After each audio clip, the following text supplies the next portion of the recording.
Si Setsu ay isang anti-social gigachad na nanatiling malungkot upang itago ang kanyang kapangyarihan sa antas ng Diyos pero nagbago ang lahat pagkatapos niyang isekay sa mga kaklase niya. Ngayon ay nagpupumilit siyang protektahan ang kanyang sikreto habang kinakaharap ang lahat ng mga badis na biglang naging desperado na pumalakpak sa kanya. Nagsimula ang lahat sa isang random na araw sa klase. Sinusubukan ni Setsu na mag-isip pero patuloy pa rin sa pakikipag-usap sa kanya si Yui kaya sinabi niya sa kanya na gusto niyang pumunta sa mga DT party at umaasa na matatakot siya nito. Wala siyang pakialam at sinimulan niyang guluhin ang buhok nito kaya kalaunan ay nagpasya siyang hayaan itong makipag-usap sa kanya. Ngunit biglang nagdilim ang labas ng mundo at nagsimulang magbukas ang isang portal. Sa susunod na sandali nasa isang open field sila ngunit habang sinusubukan ng iba pang estudyante na alamin kung ano ang nangyayari alam na ni Setsu kung nasaan sila. Noon lang nakita nila ang mga higanting nakabaluti na demonyo na umaakyat sa kanila. Kaya lahat sila ay nagsimulang tumakbo ngunit si Setsu ay nanatiling nakatayo. Nang malapit na ang isa sa mga demonyo itinulak siya ni Yui palayo. Ngunit napakalapit pa rin nila kaya ginamit niya ang isang pitik ng kanyang daliri upang mapalipad ang demonyo. Sinimulan ni Yui na alamin kung ano ang nangyari ngunit agad niya itong hinawakan at nagsimulang tumakbo upang sumama sa kanilang mga kaklase. Pagkatapos ay nakita nila ang isang grupo ng mga kabalyero sa kabilang panig at pinanood ang pagpasok nila upang pabagsakin ang mga demonyo. Isang grupo ng mga salamangkero ang gumamit ng mahika ng apoy upang pasabugan ang mga demonyo at tinulungan ang mga kabalyero na sirain sila habang si Setsu at ang kanyang mga kaklase ay nanunood mula sa isang ligtas na distansya. Matapos maramdaman ni Setsu ang isang malakas na sumpa na kumokontrol sa mga demonyo nagpakita si Iruka sakay ng isang kabayo at sinabihan silang lahat na lumayo sa larangan ng digmaan bago siya sinamahan ni Grain para pamunuan ang labanan. Dahil madali nilang natatalo ang maraming demonyo tiniyak ni Setsu na may sapat pang lakas si Yui bago sila tumakbo patungo sa kaligtasan. Di nagtagal pagkatapos nito tinanggap sila ng hari ng Destinia at sinabing sila ay mga bayani ng tadhana na ipinadala upang protektahan ang kaharian at ang buong sangkatauhan mula sa mga demonyo. Nataranta ang lahat sa mga sinasabi niya kaya pumalit ang prinsesa at sinabi sa kanya ang tungkol sa isang bayani na napatawag din tulad nila at nagligtas sa kanilang mundo 5 taon na ang nakakaraan. Pagkatapos ay humingi siya ng tulong para talunin ang mga demonyo ngunit nagsimulang mag-usap ang mga estudyante tungkol sa kung paano hindi ibinibilang na mahiwagang karanasan sa labanan ang kanilang mga kasanayan sa tawag ng tanghalan. Nagpasya silang manatili dahil ang tanging pagpipilian ay ang bumalik upang harapin ang mga higanteng demonyo kaya sinabi sa kanila ng prinsesa kung nasaan ang kanilang mga silid at umalis sila. Nang maglaon nagsimula na ang mga lalaki sa paggawa ng kanilang mga kasanayan sa espada gamit ang grain habang tinuruan ni Iruka ang mga babae kung paano gumamit ng mahika. Si Yui lang ang nakapag-activate ng powers niya at pinagmamasdan siya ni Setsu sa buong oras. Palabas na sana siya nang makita niya si Iruka at nag-usap na parang magkaibigan na sila. Pinuri niya ito sa pagiging malayang makapagsalita sa kabila ng pagdating pa lamang doon at nagbanta na gagamit ng dahas kapag tumanggi itong maging magalang. Pagkatapos niyang sabihin sa kanya na kunin ang kanyang pinakamahusay na pagbaril siya ay sumugod gamit ang isang kahoy na espada ngunit siya ay umiwas at hinampas ang kanyang mga rice cake. Ang love tap ay nagpapahina sa kanyang mga tuhod kaya't tinanong niya na nakilala pa niya ang kanyang aura at bigla siyang sinimulan ng pagsamba. Sa sumunod na sandali masaya siyang naging upuan niya at nagpasalamat sa pag-aakalang karapat-dapat siyang buhatin siya habang tinanong niya kung bakit mas lalo siyang kilabot kaysa sa huling pagkakataon. Nag-e-enjoy siya sa sandaling nagpakita si Grain at nagtanong kung sino siya kaya sinabi niya sa kanya na siya ang bayani mula noong nakaraang 5 taon. Siya sa una ay nalilito ngunit pagkatapos na makita ang haba ng paglilingkod sa kanya ni Iruka siya ay naging kumbinsido. Kaka-rating lang nila sa lab ni Thea para sabihin sa kanya nang sinabi niyang alam na niyang siya iyon bago siya pumasok at sinimulang tingnan ang mga gamit niya habang gumagawa siya ng bagong gayuma. Pagkatapos niyang salubungin siya pabalik sinabi ni Iruka na mayroon siyang ilang katanungan kaya pumunta sila sa dingding upang mag-usap habang tinitingnan ang kaharian. Sa pagtingin sa marka ng pagsabog sa dingding naalala ni Setsu ang isang tunggalian niya kay Tuma na nauwi sa isang nakakabaliw na pagsabog ng enerhiya. Pagkatapos ay tinanong niya kung nandyan pa si Tuma ngunit sinabi ni Iruka na nawala siya sa parehong oras na umalis si Setsu sa kanilang mundo. Sinabi sa kanya ni Setsu ang tungkol sa sumpa na kumokontrol sa mga demonyo at naghinala na si Tuma iyon dahil siya lang ang may kakayahang gumamit ng antas ng mahika. Matapos ipatawag si Gray ng hari si Setso at ang mga babae ay tumalikod upang tamasahin ang tanawin ngunit hindi niya maalis ang kanyang mga hinala tungkol kay Tuma. Sa silid ng trono ng maglaon nagpa siya ang hari na makipagdigma sa mga demonyo ngunit mahigpit na tinutulan ni Gray ang ideya at sinabi sa kanya na maghintay hanggang sa pagbabalik ng mensahero na kanilang ipinadala sa kontinente ng demonyo. Pagkatapos ay sinabi ng prinsesa sa kanila na ang mensahero ay malamang na naging pagkain ng demonyo bago suportahan ang desisyon ng hari na sumulong sa mga demonyo at makakuha ng suporta ng lahat ng mga maharlika na naruroon. Nang gabing iyon ginagawa ni Yui ang kanyang magic nang magulat siya at makita si Setso na dumating upang suriin siya. Napansin niya ang kanyang mood swing at nagtanong tungkol dito kaya sinabi niya sa kanya na hindi niya gusto ang ideya ng paggamit ng kanyang mahika para makipaglaban ngunit pagkatapos ay natuwa siya at sinabing patuloy siyang magpapagaling para protektahan siya. Nang maglaon ng gabing iyon muli siyang sinalubong ni Grain at ng mga babae sa dingding at sinabi sa kanya ni Grain na nagawa niyang pigilan ang desisyon ng hari na makipagdigma sa pagsasabing kailangan pa ng pagsasanay ng mga kaklase ni Setso. Dahil hindi maiiwasan ang digmaan nagpa siya si Setso na pigilan ito ng mag-isa ngunit sinabi ng mga batang babae na sasama sila sa kanya upang tumulong. Pinigilan niya ang mga ito at sinabing kailangan nilang manatili kung sakaling si Tuma ang nasa likod nito at nagplano ng sorpresang pag-atake kaya pumayag silang manatili at tinanong niya kung ang kanyang espada ay nasa kastilyo pa rin. Kinabukasan sumilip sila sa tulong ni Thea at pinatay ni Iroka ang gwardya na naka-duty bago nila ito pinalamanan sa dumpster at pumasok para makuha ni Setso ang espada. Ilang sandali pa nahanap na ng ibang mga kabalyero ang bantay na kanilang inilabas at nagpatunog ng alarma kaya bawat kabalyero sa kastilyo ay nagsimulang maghanap sa kanila. Nagpa siya si Gray na magtungo upang makagambala sa kanila ni Thea at kinaladkad ni Setso si Iroka palayo upang maiwasan itong makabasag ng iba pang mga mukha. Di nagtagal pagkatapos noon siya ay nasa isang tulay sa labas ng kaharian at ipinangako ni Iroka na panatilihing kontrolado ang mga bagay hanggang sa matapos niya ang misyon ngunit pagkatapos ay nagpakita si Yui at nagsimulang magtanong. Nagpa siya siyang sabihin sa kanya ang buong katotohanan at sinabing kailangan niyang umalis ngunit nagsimula itong magmakaawa na umalis kasama niya kaya nagpost siya at sinabing ginagawa niya ito upang protektahan siya. Pagkatapos ay pinigilan siya nito at ipinakita sa kanya kung gaano kalayo ang kanyang narating sa pamamagitan ng mahika bago nangako na lalakas siya para maprotektahan niya ito. 5 taon na ang nakalilipas sa isang tindahan ng mag-aalahas na panood ni Ruri ang kanyang lolo na nakikipagtalo sa isang kliyente dahil sa kahilingan nitong ayusin ang isa sa kanyang kamakailang mga crafts. Tinanong niya kung ang kliyente ay isang cheapskate at pumayag siya ngunit pagkatapos ay binigyan siya ng kliyente ng sapat para sa kanya upang simulan muli ang kanyang plano sa pagre-retiro at nakalimutan niya ang tungkol sa kanyang moral.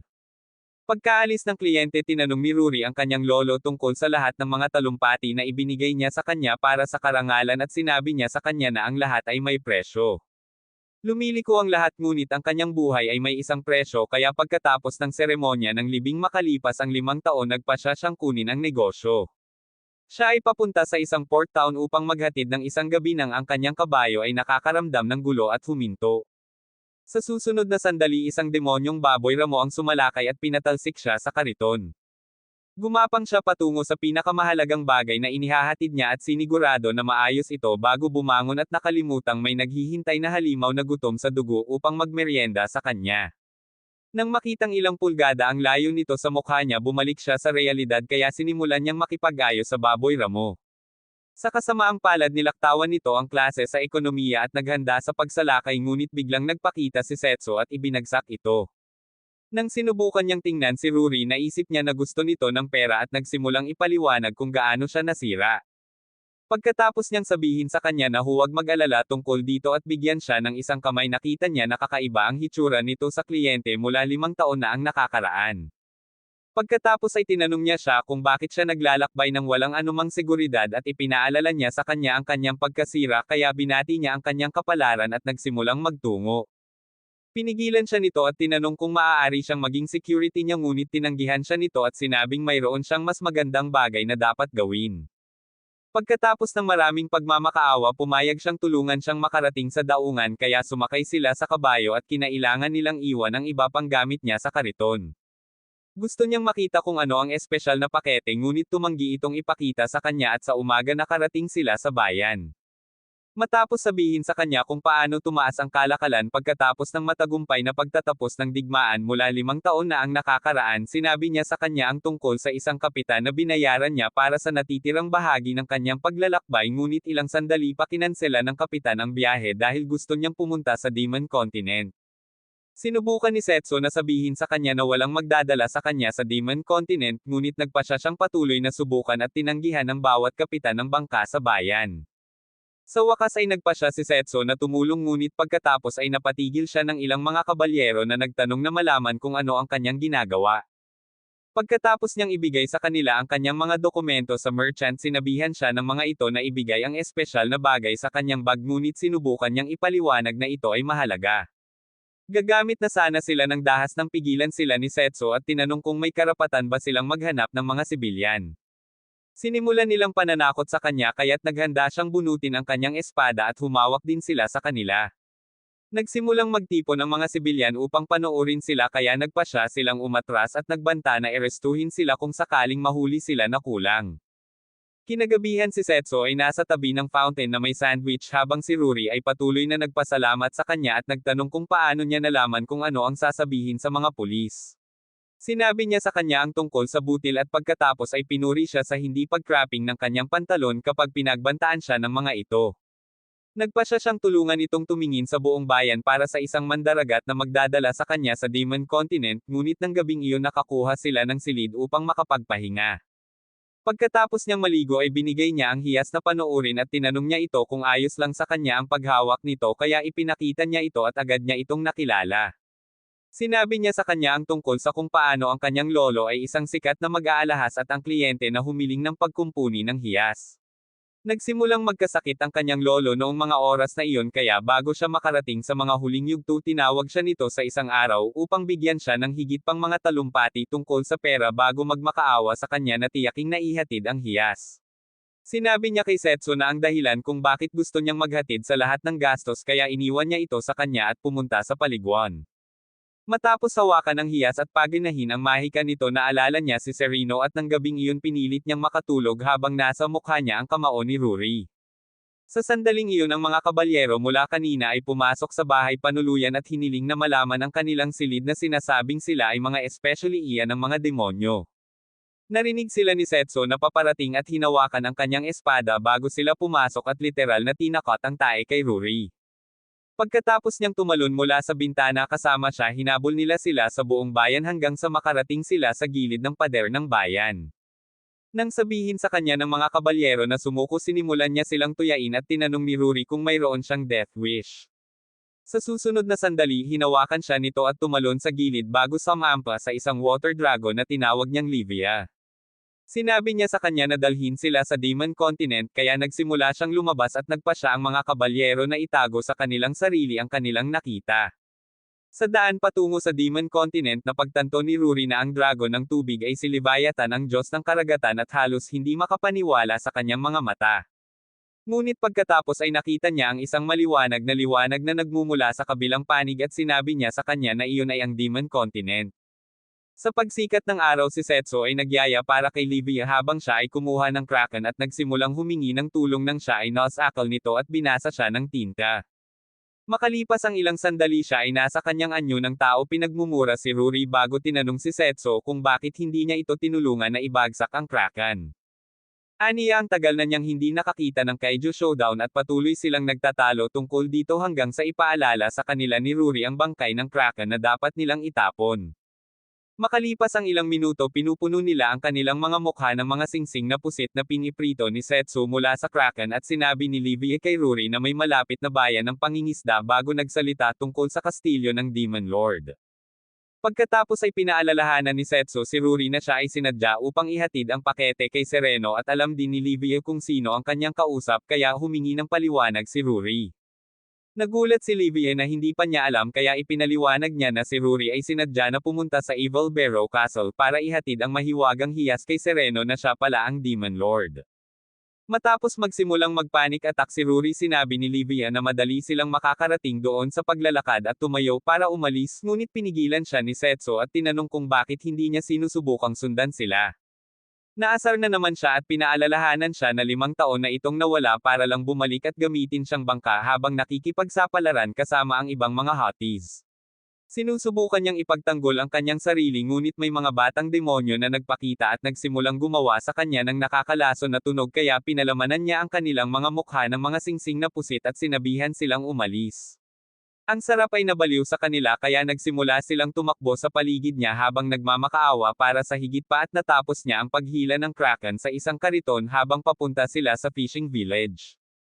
Noong panahong iyon sinusubukan ng mga lokal na makaisip ng paraan para makatakas sa kahirapan kung saan pinipigilan sila ng Kraken mula sa pangingisda at ang digmaan sa mga tao na nakakaapekto sa pangangalakal ng mga mangangalakal. Sa sandaling iyon nagpakita si Setso kasama ang bangkay ng pusit at karaniwang nalutas ang lahat ng kanilang mga problema kaya nagsagawa sila ng isang party noong gabing iyon at tinatrato si Livie sa pinakamahusay na iniaalok ng kanilang bayan. Si Setsu naman ay nasa kusina at patuloy na nagpiprito ng squid rings para sa mga tao habang tinutulungan sila ni Ruri. Nang maglaon nakita ni Brad ang party mula sa isang burol at naisip na nilusob ng mga tao ang bayan kaya pumasok siya upang ipagtanggol ang kanyang mga kapwa-demonyo. Noong panahong iyon tinitingnan ni Livia ang karamihan sa mga lasing na mga lokal at natagpuan si Ruri na nagsasabunutan pagkatapos uminom ng labis na orange juice. Nagsimulang magtanong si Ruri kung paano niya nakilala si Setso kaya umupo siya sa tabi niya at sinabi sa kanya kung paano niya pinigilan si Setso na dumaan sa karagatan 5 taon na ang nakakaraan hanggang sa mapagtagumpayan siya nito at tinulungan siya sa kanyang misyon. Maginhawa niyang iniwan ang bahagi kung saan binigyan siya ng maraming concussions upang protektahan ang kanyang mga aura point at pagkatapos ay pinasalamatan siya ni Ruri para sa kwento. Ngunit pagkatapos tinanong ni Livie si Ruri kung alam niya talaga na si Setso ang may pananagutan sa pagtatapos ng digmaan 5 taon na ang nakalilipas. Matapos sa wakas ay pagsamasamahin ang lahat ng natutunan niya tungkol sa kanya nahirapan si Ruri na maniwala na totoo ito at tinanong si Livie kung iyon ang dahilan kung bakit tumigil ang mga hayop sa karagatan sa pag-atake sa mga tao. Matapos sabihin sa kanya ni Livia na si Setso ang nagpatahimik sa kanya sinimulan niya itong titigan na parang obsessed na manliligaw at tinanong ni Ruri kung pumalakpak na ba siya sa kanya ngunit itinago niya ang kanyang halatang pananibik para sa kanya at naglaro ng pipi. Sa susunod na sandali bumagsak si Brad at nagsimulang subukang hamanin ang mga tao ngunit ang tanging nakita niya ay ang mga batang demonyo na agad na nag-alok sa kanya ng mga singsing na pusit. Nang maglaon natutulog si Ruri kay Livia habang ginagamit niya ang kanyang kapangyarihan para makakuha ng sariwang isda. Pagkatapos ay nagpakita si Brad upang humingi ng paumanhin sa pag-crash sa party bago dumating din si Setso upang batiin siya. Sinabi ni Brad na masaya siyang makita siya muli ngunit pagkatapos ay tinanong ni Setso kung may mali dahil hindi siya nakatakdang nasa labas ng kastilyo. Pagkatapos ay sinabi ni Brad na lumabas siya upang hanapin si Livia at humingi ng tulong sa kanilang dalawa upang mailigtas si Sereno. Napipilitin daw siyang pakasalan ng isang lalaking nagngangalang Turan ngunit naisip ni Livia na magandang balita iyon kaya ipinaliwanag ni Brad na ang kasal ay talagang isang pagsumpa na may isang bato na kahit si Sereno ay hindi makalaban. Pagkatapos ay sinabi niya kay Setso ang tungkol sa digmaan at sinabing sinalakay ng mga tao ang isa sa mga baybaying bayan noong isang buwan. Hindi inaasahan ni Setso na marinig iyon at nagtanong ng higit pang mga detalye kaya sinabi sa kanya ni Brad ang lahat tungkol dito at ang pagsalakay ay parang nakakatakot na katulad ng nangyari noong araw na nakipag-isekay siya sa kanyang mga kaklase. Matapos ang pag-atake biglang pinasok ni Turan ang larawan na sinasabing kaya niyang pigilan ito sa kondisyong ikakasal siya kay Sereno. Tinanong ni Setso kung may kapangyarihan si Turan at sinabi ni Brad na mayroon siya kaya ipinaliwanag ni Ruri na siya talaga ang pinakamayamang mangangalakal sa mundo na ang karamihan sa mga barkong pangkalakal ay ganap na nasa ilalim ng kontrol ng kanyang kumpanya. Sinabi ni Brad na ang kayamanan ni Turan at ang pangangailangan para sa kanyang mga barko sa digmaan ay naging imposible sa kanya na makalaban kaya nagalit si Setso at hinawakan siya sa kwelyo upang itanong kung yumuko siya sa gusto ni Turan. Nagsimula silang magtalo kung bakit pumayag si Sereno na sumama dito ngunit pagkatapos ay pinaalalahanan sila ni Livia na nangako si Sereno kay Setso na panatilihin ang kapayapaan pagkatapos ng unang digmaan. Pagkatapos ay sinabi niya na kailangan nilang tumulong at hindi nagtagal siya at si Setso ay tumatakbo sa kagubatan upang makarating sa kastilyo ngunit nagsimulang magpakita ang mga halimaw. Bumalik sa pantalan ilang sandali bago iyon sinabi ni Brad sa kanila na si Turan ay may maraming bihasang bantay na sadyang nagkalat sa daanan ng kastilyo ng mga halimaw ngunit sinabi ni Livia na hindi sila magiging problema para sa kanya. Sa kanyang kontrol sa tubig madali niyang pinutol ang lahat ng halimaw na humahabol sa kanila hanggang sa nagtagal siya para tanungin kung talagang may plano si Setsu. Sinabi niya na sisiguraduhin lamang niyang hindi mangyayari ang kasal ngunit ipinaalala niya sa kanya na si Turan ay mayroon pa ring pakinabang sa kaharian sa kanyang kayamanan. Pagkatapos ay sinabi ni Setsu na talagang pinaghihinalaan niya si Turan na nasa likod ng digmaan at sinabi sa kanya kung paano nila naranasan ang eksaktong parehong uri ng pagsalakay na binanggit ni Brad. Sigurado siya na ang buong bagay ay isang setup at alam na may kinalaman si Turan dito kaya inilabas ni Livia ang iba pang mga halimaw at nagpatuloy sila sa pagtakbo sa kagubatan hanggang sa makita nila ang kastilyo. Matapos talunin ni Setsu si Serena 5 taon na ang nakalilipas inalok niya ito ng tigil-tigilan at ibinigay sa kanya ang batong hiyas para lagi niya itong maalala. Di nagtagal pagkatapos nito binanggit ni Brad ang balita ng kanyang pagkawala at bagamat dinurog nito ang kanyang puso nagpasya siyang panatilihin ang kapayapaang ipinangako nito sa kanya. Pagkalipas ng 5 taon umunlad ang kontinente ng demonyo at naglalakad siya sa bayan kasama si Brad upang suriin ang kanyang mga nasasakupan ngunit biglang nabasag ang hiyas kaya sinabi sa kanya ni Brad ang tungkol sa lolo ni Rory at inalok na ipadala ito para sa pagkukumpuni. Halos isang linggo pagkatapos noon tumakbo ang isang kabalyero ng demonyo sa silid ng trono upang sabihin sa kanya ang tungkol sa isang pagsalakay mula sa mga tao. Agad silang inutusan ni Serena na tipunin ang lahat ng aktibong kabalyero bago sabihin kina Zian at Lamana na bumisita sa Destinia upang makasigurado sila na ang pag-atake ay isang deklarasyon ng digmaan. Pagkaraan ng mga araw sinimulan ng mga kabalyero ang pangangasiwa sa pag-iimbak ng mga supply na ang kalakalan ng mga mangangalakal ay naputol at kahit na ang mga alingaw-ngaw ng digmaan ay nagsimulang makarating sa kanila nagpasya silang ilagay ang kanilang pag-asa kay Serena. Makalipas ang isang buwan hindi pa rin sila nakatanggap ng anumang salita mula kay Destinia at nauubusan na siya ng mga pagpipilian ngunit pagkatapos ay nagpakita si Brad upang sabihin sa kanya ang tungkol sa nais ni Teren na makita siya. Nang malaman niya kung sino siya tinanggap niya ang kahilingan at ilang sandali pa nagalit ang mga demonyo ng konseho matapos marinig ang kahilingan ni Teren na pakasalan siya. Ipinaliwanag niya na ang kanyang kumpanya ay madaling may kakayahang wakasan ang banta ng digmaan ng buo at kinilala niya iyon ngunit sinabi niya na mangyayari lamang ito kung pumayag itong maging kanyang nobya. Alam na niyang gusto lang niyang gawin siyang pag-aari at itapon sa kanya ang kontrata ng kasal habang sinasabing kailangan niya ng higit pa sa pera para kontrolin siya. Pagkatapos ay ipinakita niya sa kanila ang hiyas ng panunupil at naramdaman nilang lahat ang sumpa na ginamit dito kaya sinabi sa kanya ni Brad na tanggihan ang alok ngunit humingi siya ng oras para pag-isipan ito. Pagkaalis niya pinaalis niya silang lahat at pinag-iisipan ang pangako niya kay Setsu bago pumasok si Brad at sinabihan siyang tanggihan ang alok. Sinabi niya sa kanya na handa siyang lumaban hanggang dulo para sa kanyang kapakanan ngunit sinabi niya sa kanya na iyon ang eksaktong dahilan kung bakit hindi niya maaaring tanggihan ang alok. Habang iniiyakan niya ang gabing iyon si Teren ay nasa isang karwahe kasama si Keijiro na sinasabi sa kanya kung gaano kadali kumbansihin si Sereno bago magtanong kung maaari nilang ihinto ang paggamit ng Armored Knights. Tumanggi si Keijiro at sinabing kailangan nilang ituloy ang charade dahil ito ang kagustuhan ng kanyang amo. Sa araw ng kasal na puno ng maharlikang pamilya mula sa magkabilang species ang simbahan habang nasa altar na si Teren naghihintay hanggang sa dumating si Sereno at iniwang nakatulala ang mga ito na may puting damit na halos hindi nakahawak sa kanyang mga melon. Pagkarating niya sa altar pinahintulutan sila ng pari na makipagpalitan ng mga panata at inilabas ni Teren ang subjugation jewel bago ihayag ang kanyang plano na pumalit bilang bagong Demon Lord at lumikha ng isang maunlad na mundo. Nang matapos siya at tinanong si Sereno kung handa na ba siya inalok niya ang kanyang leeg para sa hiyas ngunit hindi niya maiwasang isipin si Setsu. Sa sandaling iyon nabasag ang stained glass at tumalon si Setsu bago iniabot ang kamay sa kanya. Habang sina Rory at Brad ay agad na nagsimulang tumakbo patungo sa kastilyo ipinadala ni Teren ang kanyang mga gwardya laban kay Setsu ngunit madaling ibinagsak ni Livia ang lahat sa kanyang mga kapangyarihan.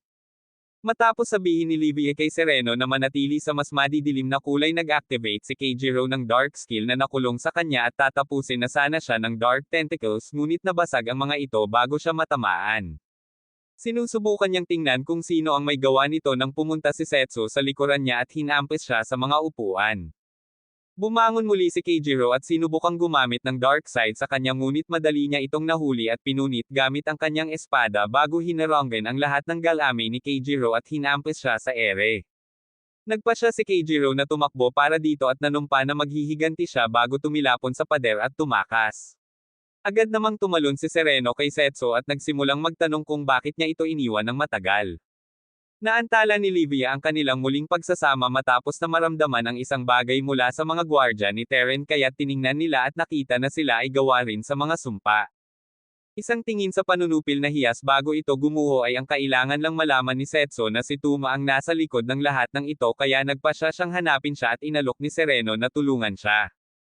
Nagpasya si Setso na bisitahin muna si Regulus King of the Beastmen at nagpasya si Sereno na tiyaking kontrolado ang lahat sa kanyang kaharian.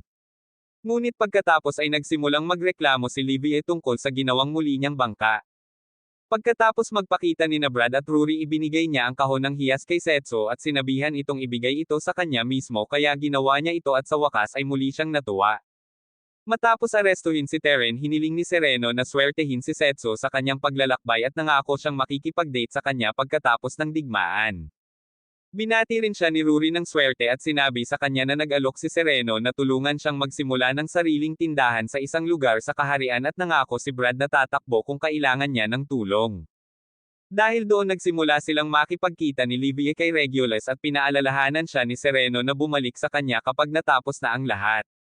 Noong araw na unang ipinakilala sila ng mga magulang ni Yui at Setso sa isa't isa tinanong niya kung gusto nitong tumambay sa playground ngunit tumanggi ito sinabing masyado siyang sigma para sa mga gawaing pambata.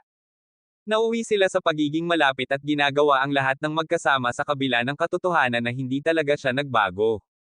Matapos makita ang isang poster para sa isang prestihiyosong high school sa pag-uwi isang araw tinanong niya kung gusto niyang pumunta sa parehong kasama niya ngunit sinabi niya na malamang na wala siyang sapat na mga selula ng utak upang makapasa sa mga pagsusulit sa pasukan. Masama ang pakiramdam niya nang marinig iyon at nagpatuloy sa pag-aaral bago sumulat ng kunwaring pagsusulit upang makita kung siya ay sapat na mabuti ngunit sa pagtatapos ng araw ang kanyang mga selula ng utak ay hindi na makasabay.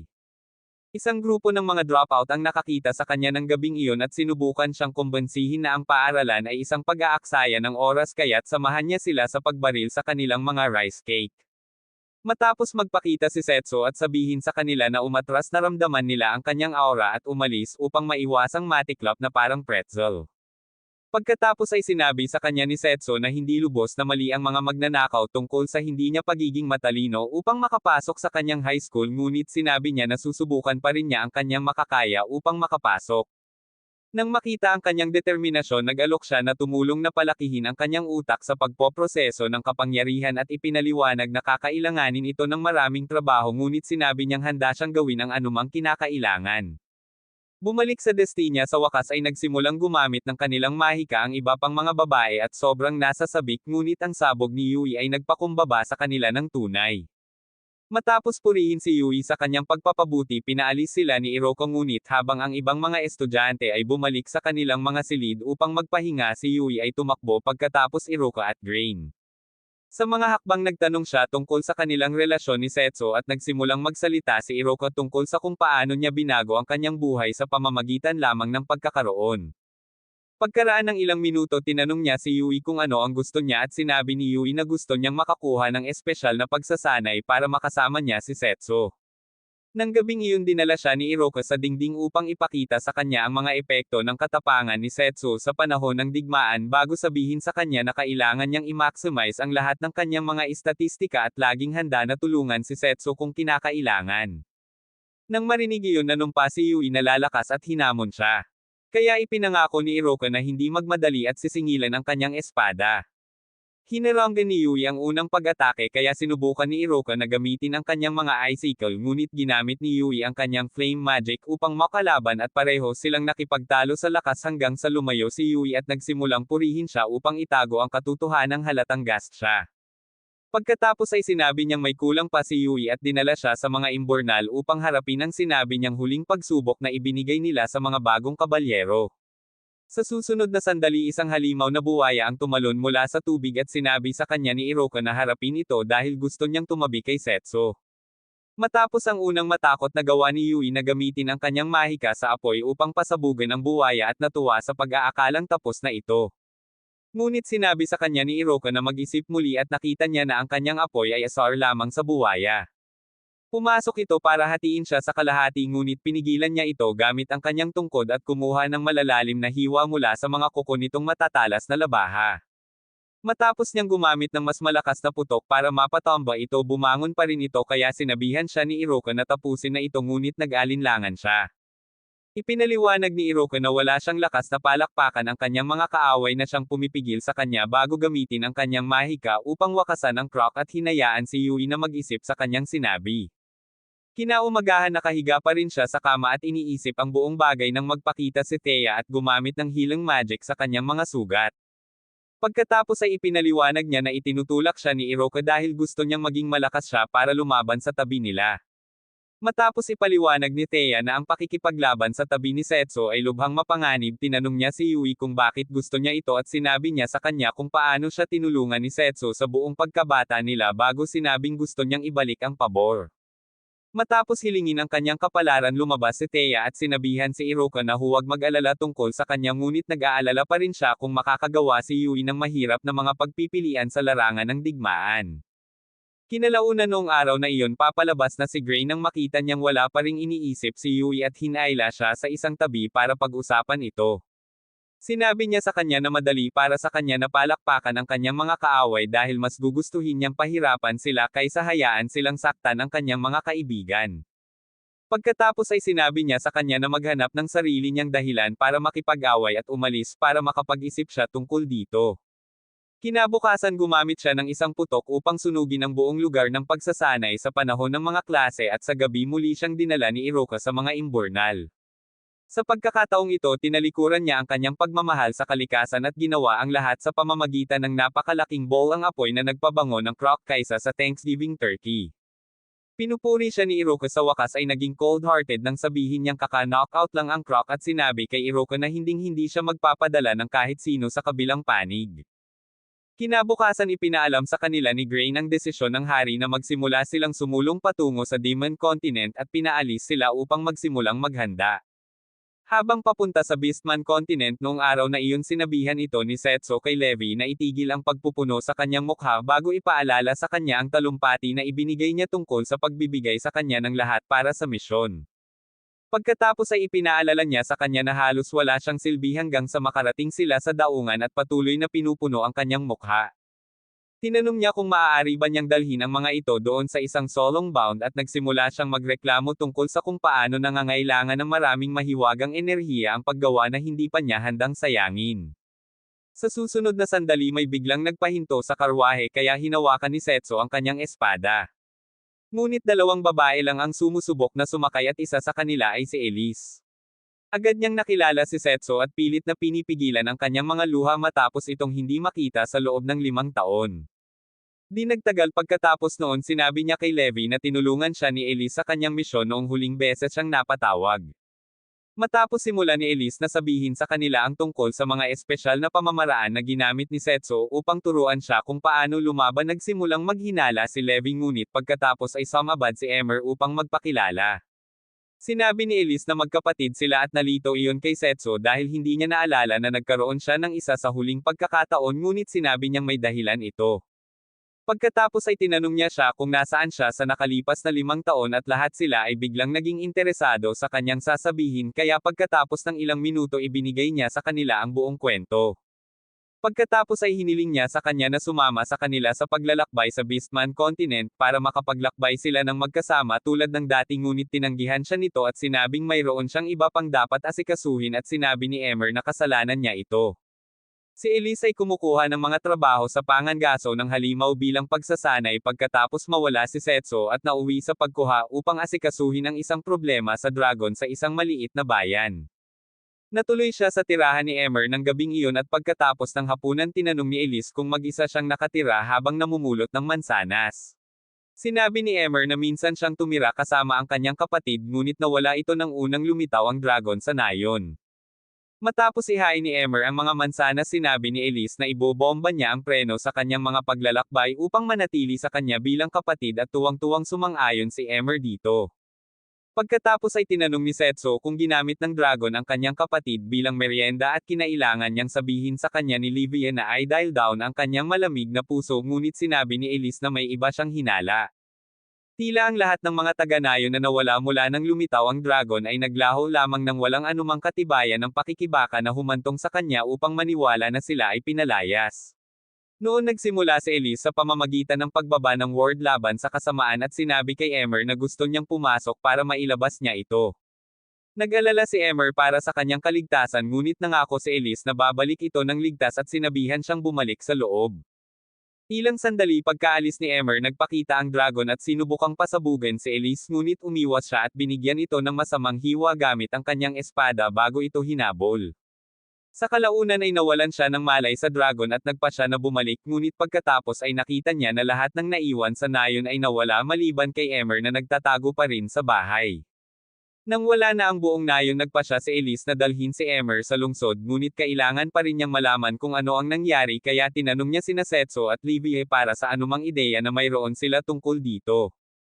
Ang unang teorya ni Livia ay ang mga taga-nayon ay talagang mga zombie na kinokontrol ng isang necromancer ngunit sinabi ni Setso sa kanya na hindi nito ipinaliwanag kung paano sila nawala kaya sinabi niya na sila ay malamang na mga mahiwagang zombie na maaaring maging hindi nakikita. Pagkatapos niyang sabihin na malamang na zombie din ang dragon ginamit ni Setso ang food box para ibalik sa pwesto ang utak niya. Pagkatapos ay sinabi niya na maaaring ito ay isang sirena na gumagamit ng kanyang kanta upang makulam ang mga taga-nayon ngunit pinaalalahanan siya ni Setso na ang nayon ay nasa kabundukan. Sinabi sa kanila ng isang ember na ang mga halimaw sa dagat tulad ni Livia ay may natatanging amoy na maaaring makuha ng mga demonyo. Pagkatapos ay gumawa si Setso ng kanyang sariling teorya at sinabing malamang na dinukot sila ng mga dayuhan ngunit pagkatapos na basagin din ni Livia ang kanyang bungo sinabi niya na ang dragon ay maaaring isang advanced na uri tulad ni Livia na maaaring magbago at magtago bilang isang tao. Pagkatapos ay tinanong niya kung maaari niyang pawiin ang mga tao at pagkatapos sabihin ni Livia na hindi niya magagawa sinabi ni Elise sa kanila na hindi niya talaga alam na si Livia ang Diyos ng mga dagat. Sa sandaling iyon pinahinto ng mga driver ang karwahe at nakita nila na ang pagtaas ng lebel ng tubig ay naging dahilan upang imposible ang pagtawid. Pagkatapos ay nagsimulang magtanong si Setso kung bakit patuloy na bumabalik ang dragon para sa mga taga-nayon at nahulaan ni Livia na ito ay dahil sa kanilang paggamit ng mahika. Ipinaliwanag niya na ang labis na paggamit ng mahika ay kadalasang nakakaakit ng mga halimaw na nakakaramdam nito ngunit sinabi ni Setso na hindi pa rin ito ipinaliwanag ang patuloy na pagkawala. Pagkatapos ay iminungkahi niya ang posibilidad na gumamit ng mahika sa transportasyon at tinanong si Livia kung ang antas ng mahika na iyon ay maaaring makaakit ng dragon. Ang kanyang bagong teorya ay may nagpapawala sa mga tao gamit ang mahika sa transportasyon at iyon ay umaakit sa dragon. Pagkatapos ay sinabi ni Elise na ang user ay kailangang maging malapit talaga para madaling mawala ang mga tao at ipinaalala ni Setso sa kanila ang katotohanan na ang naturang high-level na magic ay tumagal ng ilang taon upang maghanda na madaling tumugma sa oras kung kailan nagpakita si Emra. Nagsimulang sabihin ni Emra na hinding-hindi niya magagawa ang ganoong bagay at ipinagtanggol siya ni Elise ngunit pagkatapos ay ipinaalala ni Setso sa kanila na madali niyang nakuha ang pabango ni Livia at alam kung sino siya. Si Livia ay maingat na tinakpan ang kanyang pabango hanggang sa puntong si Elise na isang bihasang mangangaso ng halimaw ay hindi man lang maramdaman kaya't hiniling niya kay Emra na ipaliwanag kung paano niya nalaman. Pagkatapos ng ilang sandali ng katahimikan nagpa siya siyang ihayag ang katotohanan at sinubukang pasabugin sila sa karwahe ngunit nakipagkasundo si Setso sa mga babae bago nagbago si Emra sa kanyang anyo ng dragon. Agad niyang sinimulan ang pagsabog kaya tumakbo si Setso para umiwas at si Livia ay nasa likuran niya upang humanap ng siwang. Nabigla pa rin si Elisa sa biglaang revelasyon kaya napatayo siya ni Setso at tumakbo para tulungan siya nang magsimulang sumilip si Emra. Pagkatapos niyang madulash ginamit ni Livia ang ilan sa kanyang mahika para palakasin ang espada ni Setso at ginamit ito para itulak ang kanyang putok pabalik sa kanyang lalamunan. Agad siyang umalis para makatakas ngunit sakto namang tumalon si Elise bago itinulak ang kanyang espada kay Emra at ginawa siyang fairy dust. Nang maglaon ng gabing iyon si Setso ay nasa likuran ni Livia na nagpapaliwanag na pinili niyang iwan si Elise upang makaisip siya ng paraan upang mahanap ang mga taga-nayon ng mag-isa. Noon pabalik na si Elise sa nayon at tumitingin sa bahay ni Emra nang bigla itong sumulpat na may kasamang mga halimaw na alagang hayop sa likuran niya. Agad na binunot ni Elise ang kanyang espada at tinanong ang mga taga-nayon kaya ipinaliwanag ni Emra na ginamit sila sa paglikha ng mga magic soldiers na ginamit sa digmaan bago sinabing siya ay nagtatrabaho para sa Tuma. Pagkaraan ng mga araw sa isang baybaying bayan sa Beastman Continent, sinisikap ni Shireneko na makauwi, ngunit patuloy siyang binibigyan ng mga tagaro ng mga pagkain para sa kanyang tulong sa supply chain at sa kanyang kapatid na may sakit. Matapos magsimulang humingi ng mga aralin sa labanan ng ilang bata, sinabihan niya silang manatili sa paglalaro sa parke at patuloy na nakakakuha ng mga regalo hanggang sa halos hindi na niya ito mahawakan. Nang makauwi siya ng gabing iyon, tinanggap siya ni Minako at nagsimulang magsalita, ngunit nagsimula ang kanyang ubo kaya ibinuhos ni Shireneko ang kanyang gamot at pinainom siya. Matapos ang tasa, nagsimulang humingi ng tawad si Minako, ngunit agad siyang niyakap ni Shireneko at nangakong gagawin niya ang lahat para matulungan siyang gumaling. Kinaumagahan, nagalit ang isang mandaragat kay Setsu dahil sa pagtanggi niyang humiling ng sakay ng bangka at sinabihan siyang umalis. Agad niyang sinabihan si Livia na maghanda upang buhatin siya muli at nagsimula itong sumigaw tungkol sa kung gaano kahirap dalhin siya sa karagatan sa loob ng 3 araw. Matapos niyang humingi ng tawad sa pagpapabiye sa kanyang damdamin at sapo sa kanyang ulo, na wala ang galit niya at tatanggapin na sana niyang muli ang kanyang bangka, ngunit biglang nagpa siya ang marino na bigyan sila ng bangka. Habang nagsimula siyang makipagtalo sa kanilang dalawa, dumaan si Shireneko at pumasok sa isang malapit na inn kung saan binigyan siya ni Kuroino ng bagong bote ng gamot ni Minako. Matapos siyang pasalamatan ni Shireneko sa palaging paghahanap ng gamot, sinabihan siya ni Kuroino na huwag mag-alala tungkol dito at lumapit siya para bigyan siya ng wanted na larawan ni Setsu. Ang misyon ay ipadala siya sa kanyang lumikha at sinabi ni Kuroino na kikita siya ng sapat na pera upang mapangalagaan ng maayos si Minako habang buhay kung aalisin niya ito. Maya-maya lang ay pumasok si Setsu kasama si Livia na masama pa rin ang loob at agad na tumalikod si Shireneko para umalis, ngunit tiningnan niyang mabuti si Setsu bago lumabas. Nais ni Setsu at Livia na makakuha ng silid upang makapagpahinga sila bago magpatuloy sa paglalakbay, ngunit nagugutom si Livia kaya nagsimula silang magtanong kay Kuroino para sa direksyon patungo sa isang restaurant. Sa bahay ng gabing iyon, natapos ng kumain si Shireneko at napansin niyang halos hindi na ginalaw ni Minako ang kanyang pagkain bago niya nakita ang halos walang laman na bote ng gamot. Pagkatapos ay sinabi niya kay Minako na mayroon siyang huling trabaho para sa gabi bago maghugas ng pinggan. Habang natutulog sina Setsu at Livia, nagsara si Kuroino at nakipagkita kay Shireneko sa likod. Bigla siyang hiniling ni Shireneko na maging kapatid nila ni Minako bago magpasalamat sa palagiang pagbabantay sa kanila at sinabing gusto niyang magsimula ng bagong buhay silang tatlo kasama ang perang makukuha niya sa pagpalakpak kay Setsu. Tinanggap ito ni Kuroino at sinabi sa kanya na tumuon sa pagtatapos ng misyon para magkasama silang lahat bago ibigay sa kanya ang mga susi sa inn. Matapos makapasok sa silid, agad na inilabas ni Shireneko ang kanyang mga kuko upang umatake, ngunit pagkatapos nabuksan ang kama, napagtanto niya na ito ay isang ilusyong mahika bago gumamit si Setsu ng spin kick upang mapalipad siya sa bintana. Sumunod siya sa kanya at tinanong kung nakikipagtulungan siya kay Tuma, ngunit ang sinabi lang niya ay kailangan niyang ipalakpak at i-activate ang kanyang beast arms. Pagkatapos tumalon para gumamit ng ball ang apoy sa kanya, pinutol niya ito gamit ang kanyang espada kaya tumalon siya para subukang muli, ngunit tumalon siya kasama niya at sinabihan siyang huminto sa paglalaro ng apoy bago siya sampilan palabas ng hangin. Matapos tingnang mabuti siya, nakita niyang gumagamit siya ng moldite na mahika at nagsimula siyang magtaka kung saan niya ito nakuha. Maya-maya ay nagising si Shireneko sa bahay at nakita niya si Setsu kaya't naghanda siyang sumunggab muli, ngunit sinabihan siya ni Minako na magpahinga at ipinaliwanag na iniuwi siya ni Livia matapos siyang matamaan ng sampal. Sinabi ni Setsu na naunawaan niya kung bakit sinusubukan niyang palakpakan siya matapos makita ang lahat ng mga bote ng gamot at sinabi sa kanila na walang sakit si Minako. Gamit ang magic revealing light skill, ipinakita niya sa kanila ang moldita na mahika na umuubos sa puwersa ng kanyang buhay at sinabing lumakas ito sa paglipas ng panahon. Sinimulan ni Livia na i-connecte si Tuma sa isinumpang mahika, ngunit pinigilan niya ito at sinabing kailangan nilang tumuon sa pagpapagaling kay Minako. Agad na nagsimulang humingi ng tawad si Shireneko sa pagsisikap na ipadala sila sa kabilang panig at magmakaawa sa kanya na pagalingin siya, kaya sinabi niya sa kanya na huwag mag-alala at sinabing ang proseso ay maaaring magdulot ng sakit kay Minako. Nang humiga na si Minako para sa pagpapagaling, gumamit siya ng malaking halaga ng mahiwagang enerhiya upang ipatawag ang isang espada na sinabi niyang may kakayahang sumipsip ng sinumpaang mahika.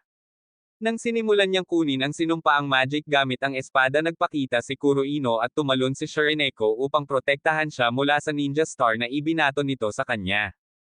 Tinawag niyang incompetent si Shireneko at aalagaan na sana niya si Setsu ng mag-isa ngunit na water blasted siya ni Livia na hindi fan na hindi pinansin. Sinabi ni Setsu na hindi niya mapipigilan ang proseso at sinabi sa kanya na pangasiwaan si Kuroino ng mag-isa ngunit tinawag siya ni Kuroino na madaling pumili at sinubukang gamitin muli ang mga ninja star. Nang makita niya kung paano ito madaling hinarangan ni Livia na pagtanto niya na isang Diyos ang kanyang kinakaharap ngunit mayroon pa rin siyang hawak at lumikha ng mga shadow clone para palibutan siya. Kaagad sumingit sila para ibaba siya. Gumamit siya ng mga water spears para ilabas ang lahat ng ito at nalito si Kuroino nang makita ang napakaraming tubig sa lupa. Matapos siyang hampasin ni Livia ng tubig nagtanong siya tungkol kay Tuma at nangakong ililigtas niya ang kanyang buhay kung siya ay magiging malinis. Noon lang lumabas si Shireneko at nagsimulang magtanong kay Kuroino kung bakit niya sila pagtataksil pagkatapos pumayag na maging kanilang nakatatandang kapatid na babae. Tinawag siya ni Kuroino na isang walang kwentang wimp na may mga furball na nakabara sa kanyang utak at binigyan siya ni Livia ng 3 segundo para sabihin ang totoo tungkol kay Tuma. Ibinunyag niya na si Tuma ay nagpaplanong sirain ang lahat ng mga species upang siya ay maging isang Diyos at sinabing siya ay kabilang sa kanyang mga pinakatapat na tagapaglingkod. Matapos tanungin ni Livia kung paano niya pinaplanong gawin iyon sa kabila ng pagiging tao sinabihan siya ni Kuroino na halikan ang kanyang mga kitty cake at pumutok ng nawawalang globo para makatakas.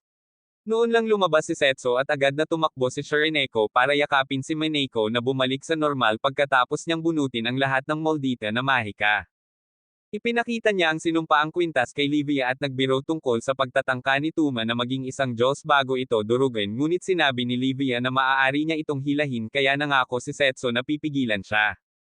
Di nagtagal pagkatapos ng pagsikat ng araw kasama niya si Livia sa isang bangka patungo sa kabiserang lungsod ng Beastman upang makita ang Regulus ngunit pagkatapos ay nakita niya sina Shireneko at Minako kaya hiniling niya sa mandaragat na huminto. Nais ng mga batang babae na tumulong at sinabing kakailanganin nila ang mga beastmen na tulad nila upang mahanap ang kanilang daan sa kabisera ng lungsod. Nais din ni Minako na makita muli si Kuroino upang pag-usapan ang nangyari kaya tiningnan ni Setsu upang matiyak na okay lang ito kay Livia bago nagpas siyang hayaan silang makasakay sa bangka. Noong nakaraan kinuha ni Setsu si Ro ang anak ni Regula na may bibig na sa kanya kahit na napakaliit. Tumanggi siyang tanggapin siya bilang kanyang Panginoon kahit na siya ay itinuturing na isang bayani kaya nagpasya siyang talunin ang kanyang kakulaitan gamit ang kanyang espada. Sa kasalukuyan ng mga maharlikang beastmen ay nasa silid ng trono na nagsisikap na pumili sa pagitan ng pag-atake sa kapwa-tao at mga demonyo o pagpigil sa kanilang mga puwersa upang panatilihing protektado ang kanilang sarili. Ang ibig sabihin na isang sibilisadong debate ay naging mainit na pagtatalo kung sino sa kanila ang may mas maraming bola at nagsimula itong mangasar kay Regulus ngunit pagkatapos ay may naramdaman siyang isang tao at sinabihan si Ron na tingnan ito. Noong panahong iyon sinasabi ni Setsu sa mga gwardya na kilala niya si Regulus ngunit tumanggi silang maniwala sa isang salita na sinasabi niya dahil siya ay tao. Ipinagtanggol siya ni Shireneko at Minako at umaasa na ang kanilang katanyagan kamakailan ay gagawing mas madali ang mga bagay ngunit sinabi sa kanila ng mga gwardya na iuwi ang kanilang mga rice cake na pinarami sa bukid at nagsimulang madismaya si Setsu. Noon lang may narinig siya mula sa itaas at pinanood na ibinaba ito ni Ro at pinatumba ang mga guard. Matapos ang isang mabilis na pagsinghot natitiyak niyang siya iyon at nasa sabik na makita siya muli kaya niyakap niya ito. Bigla niyang sinubukang atakihin siya ngunit kumalas siya at ibinagsak siya bago sinabing napakahina pa niya para maging estudyante niya. Habang si Shireneko at Minako ay nahihirapan pa ring maniwala na siya ang anak ni Regulus na ipit na niya ang braso nito sa pagitan ng kanyang mga melon at nagsimulang magtanong tungkol sa pagkawala nito 5 taon na ang nakakaraan. Nang simulan niyang tretuhin siya tulad ng kanyang alagang hayop nagsimulang magselo si Livia at ang mga babae ngunit mas alam nila kaysa sa matakpan ang ritual ng pakikipagbonding niya sa prinsesa. Natuwa rin si Regulus na makita siya kaya ginamit ni Setsu ang kanyang likod para basagin ang sahig dahil masyadong beta para sa kanya ang regular na pakikipagkamay. Matapos niyang makita ang mga maharlikang beastmen na natambo lahat sa silid ng trono nagsimulang sumingot si Regulus upang matiyak na siya nga iyon. Una niyang iminungkahi ang pagkakaroon ng isang celebratory feast ngunit pagkatapos ay nagbago ang kanyang isip at nagpas siyang sumali sa isang duel ngunit tinanggihan ni Setsu ang dalawa upang sila ay magsimula sa negosyo. Alam na ni Regulus na ito ay tungkol sa digmaan kaya sinabi sa kanya ni Setsu ang tungkol sa mga plano ni Toma at agad niyang nais na magsimulang lumabas kasama sila. Pinigilan siya ni Setsu at sinabi ni Livie na pinakamahusay na manatili siya sa kanyang kaharian kung sakaling may gustong hilahin si Toma kaya inalok ni Ro na pumunta sa kanyang lugar at tinanggap niya. Noon lang pumasok si Luger at nagpakilala bilang pinakamataas na commander ng kaharian at kasintahan ni Ro bago tinutulan ang ideya na umalis si Ro upang tulungan si Setsu. Pinaalalahanan siya ni Regulus na pinahinto ni Setsu ang unang digmaan ngunit sinabi ni Luger na hindi na siya mapagkakatiwalaan pagkatapos na mawala sa loob ng 5 taon. Pumasok si Ro upang ipagtanggol si Setsu ngunit tumanggi si Luger na baguhin ang kanyang mga pananaw sa usapin at nagpas siyang hamanin si Setsu sa isang tunggalian. Matapos suportahan ni Regulus ang ideya at sinabing ang mananalo ay makakasal kay Ro, sinubukan ni Setsu na kausapin sila ngunit agad na nagsimulang lumabas si Luger upang maghanda. Pagkaraan ng ilang sandali sinabi ni Setsu kay Regulus na hindi niya gusto na palagi siyang nakikipag-away sa tuwing bibisita siya ngunit sinabi sa kanya ni Regulus na iyon lamang ang wikang naiintindihan ng kanyang mga tao. Nang hawakan ni Ro ang kanyang braso at sinimulan siyang tawaging master, muli sinimulan ni Sir Aneko at Minako na makisali sa saya ngunit sinabihan sila ni Livia na maghintay ng kanilang turn. Noong gabing iyon sinabi ni Ro kay Luger na ang pagiging isang simple ay mapapahiya siya ngunit sinabi niya sa kanya na ginagawa lang niya kung ano ang gagawin ng ibang alpha. Pagkatapos ay ipinakita niya sa kanya ang isang rune na nakuha niya mula sa isang misteryosong salamangkero na maaaring palakasin ang kanyang lakas at sinabing itataya niya ang kanyang buhay para lamang sa isang pagkakataong mason goat ang kanyang mga rice cake. Kinabukasan lahat ng mga beastmen ay nababaliw sa kilig sa arena habang si Ro naman ay nagha-hype up kay Setsu at lalo pang pinagseselosan si Luger. Matapos sabihin sa kanila ni Regulus ang mga patakaran at bigyan sila ng pahintulot na magsimula, si Luger ay sumingil sa kanyang mga kuko sa sobrang bilis ngunit madaling naiwasan ito ni Setsu at binigyan siya ng mga props sa aktwal na pagiging mabilis. Pagkatapos ay ginamit ni Luger ang kanyang flying claws attack ngunit ibinalik ito ni Setsu at iniharap ito sa mukha bago sinabihan siyang bunutin ang kanyang trump card dahil naiinip na siya. Matapos ay pangako ni Luger na kakainin siya ng kanyang mga salita at mag-transform sa kanyang higanteng anyo ng hayop, sinubukan ni Ro na bigyan ng babala si Setsu tungkol sa pagtaas ng lakas na nagmula sa pagbabagong anyo ngunit sa sandaling iyon ay nahawakan na niya si Luger sa buntot at nadurog siya sa dingding ng arena. Habang ang mga beastmen at si Ro ay nagsimulang magsaya kay Setsu, sinimulan niyang tanungin si Regulus kung tapos na ang laban ngunit pagkatapos ay bumangon muli si Luger upang magpatuloy kaya sinabi sa kanya ni Setsu na walang kahihiyan sa pag-amin ng pagkatalo. Naiinis sinimulan ni Luger na i-activate ang rune sa kanyang braso at naalala ang panunood ng Setsu Train Ro habang siya ay nanunood mula sa mga anino. Nang magsimulang pumalit ang isinumpang mahika, nagsimulang hindi mapalagay si Minako at sinabi ni Livia kay Setsu na lumabas ng arena ngunit agad siyang sumabog sa pader at sinabihan ni Regulus ang mga tao na umalis sa arena.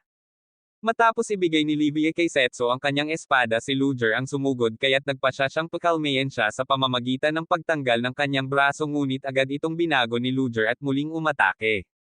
Sinubukan siyang pigilan ni Ro ngunit nagsimula siyang mabaliw kaya hinaila siya ni Setsu at sinabing ito ay masyadong mapanganib. Sinabi niya na kailangan siyang ibaba ngunit sinabi ni Setsu sa kanya ang tungkol sa kanyang pamamaraan sa pagpapagaling at humingi ng takip upang maipatawag niya ang espada. Bago niya magawa biglang nagdilim ang lahat at pagkatapos biglang mag-hike ang ulo ni Luger, nagpakita si Tuma at tinanong si Setsu kung ayos lang siya. Sinimulan siyang litsyon ni Ro dahil sa panlilinlang kay Luger ngunit pinigilan siya ni Setsu at halos gumamit si Tuma ng spell sa kanya ngunit napunta si Setsu sa kanyang harapan. Nagsimulang tumawa ng hysterically si Tuma at sinabing wawakasan niya ang lahat ng mga species upang sa wakas ay magkaroon sila ni Setsu ng isang mapayapang buhay na magkasama bilang mga Diyos. Matapos ay pangako ni Setsu na ititigil ang kanyang mga plano, sinabi sa kanya ni Tuma na sinimulan na ni Destinia ang kanilang pag-atake sa kontinente ng demonyo at umalis. Sa kasamaang palad, ang mga selula ng utak ni Luger ay hindi maaaring muling buuin kaya siya ay karaniwang napalakpak ng hindi alam kung ano ang pakiramdam ng mga melon ni Ro. Sa silid ng trono ilang sandali sinabi ni Regulus na pinagsisihan niya ang pagkakaroon ng tunggalian ngunit sinabi sa kanya ni Setsu na kalimutan ang tungkol doon at humingi ng barko patungo sa kontinente ng demonyo. Pumayag si Regulus na kunin siya at nangako rin na ihanda ang kanyang hukbo para magbigay ng backup kaya pumunta si Setsu upang tingnan si Ro. Nang makita niya ang mukha niya ay agad niyang nakalimutan si Luger kaya umalis sila para pigilan ang mga plano ni Tuma. 10 taon na ang nakalilipas sina Setso at Tuma ay parehong napatawag sa unang pagkakataon at agad na natarante nang marinig nila ang hari at ang kanyang mga nasasakupan na tinatawag silang mga bayani na ipinadala ng mga Diyos. Agad na nagalit si Setso at sinabi sa hari na itigil ang pagsisikap na pilitin silang gawin ang kanyang trabaho bago itanong kung nasaan sila. Di nagtagal pagkatapos noon nagsimula na si Setso sa pagsasanay sa kanyang sarili at nahirapan si Tuma na maunawaan kung paano siya kalmado tungkol sa buong bagay. Sinabi sa kanya ni Setso na wala silang pagpipilian dahil sila ay nasa isang mundo ng maraming beses na mas mapanganib kaysa sa pakikitungo sa isang taga-baril sa paaralan, ngunit si Tuma ay natatakot pa rin sa buong bagay kaya't nangako si Setso sa kanya na manatiling buhay upang sila ay sa huli ay malaman ang lahat.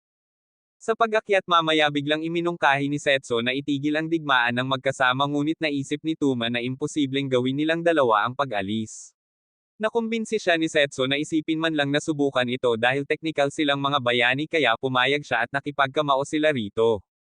Hindi nagtagal nagpa siya si Setso na libutin ang mundo upang matuto ng higit pa tungkol sa digmaan, ngunit nagpa siya si Tuma na tumalikod dahil mahina pa rin siya kaya nangako sila sa isa't isa na magkikita muli pagkatapos niyang matapos ang kanyang pagsasanay.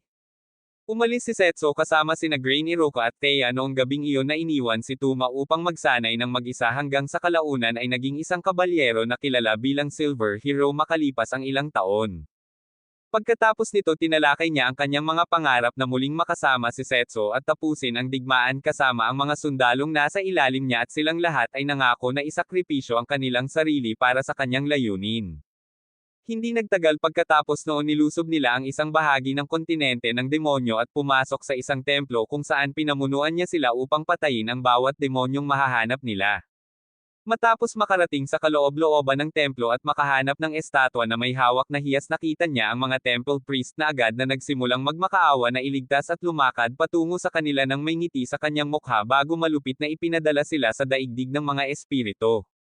Dumating ang isa sa kanyang mga tinyente upang sabihin sa kanya na naalis na nila ang mga demonyo kaya sinabihan siya ni Tuma na tipunin ang mga nakaligtas mula sa kanilang hanay. Ngunit sa kanyang paglabas narinig niya ang isang boses at napagtanto na mayroong isang bagay sa hiyas na nakikipag-usap sa kanya. Hiniling niyang malaman kung ano iyon, ngunit pagkatapos ay bumaha sa kanyang isipan ng mga alaala ng pangakong ginawa niya kay Setso bago pumalit. Sa oras na mabawi niya ang kontrol, nakita niyang nag-iisa niyang inilabas ang lahat ng kanyang pinagkakatiwalaang mga sundalo at nagsimulang umalis sa malalim na dulo. Sa sandaling iyon isang kabalyero ang nagpakita sa isang kabayo at ipinaalam sa kanya ang isang kasunduan sa kapayapaan na malapit ng pipirmahan upang wakasan ang digmaan. Pagkatapos ay sinabi niya sa kanya na dadaan sa lugar na iyon ang mga hari at pinunong kasangkot sa pagpirma ng kasunduan. Ngunit nakilala niya ang isang boses mula sa isang karwahe na dadaan. Nakita niya si Setso kasama ang mga hari at di nagtagal pinagmamasdan niya siya nang may pagkalito habang nilagdaan ng mga hari ang kasunduan sa kapayapaan at isang monumento na sumasagisag sa kasunduan ay inihayag. Habang ang mga tao ay nagpa-party noong gabing iyon, pumunta si Tuma upang batiin si Setso sa bubong, ngunit sinabi ni Setso na naglakbay lang siya sa buong mundo pumapalakpak ng mga hotties upang sila ay manirahan sa kanilang karne. Pagkatapos niyang batiin si Tuma sa pagiging isang bayani, sinubukan niyang sabihin sa kanya, ngunit pagkatapos ay tinawag siya ni Iroka para simulan na nila ang party. Binati siya ni Setso at papalabas na siya nang pigilan siya ni Tuma at nagsimulang magsalita tungkol sa lahat ng nagawa niya bago sabihin na gusto niyang bumalik ang dalawa sa regular na mundo.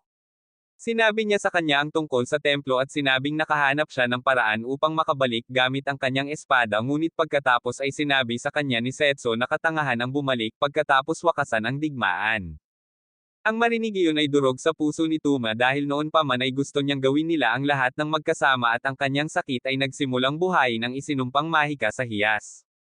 Hinihiling ni Setso na swertehin siya sa kanyang paglalakbay pabalik sa pagiging isang walang kapangyarihan na midget, ngunit pagkatapos ay pinigilan niya siya pagkatapos naganap na mawala ng kontrol sa hiyas at sinabing tatapusin niya ang lahat ng mga species upang hindi na sila makagambala sa kanya.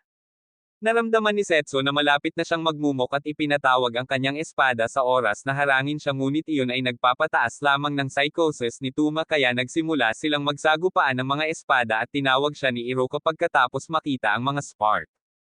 Nakita sila ni Tuma at sinabi kay Setso na tatapusin muna niya ang mga ito bago sila muling sumingil at napaatras ng enerhiyang paglabas mula sa kanilang mga espada. Pagkatapos ay tumalon si Setso upang tapusin siya at kumuha ng isang hiwa sa bitoka bago ibinaon ang kanyang espada sa balikat ni Tuma at nagdulot ng biglaang pagsabog ng mahiwagang enerhiya. Makalipas ang ilang segundo nakarating si Iroka at ang iba pa ngunit nawala si Setso at bumalik si Tuma sa templo ng demonyo.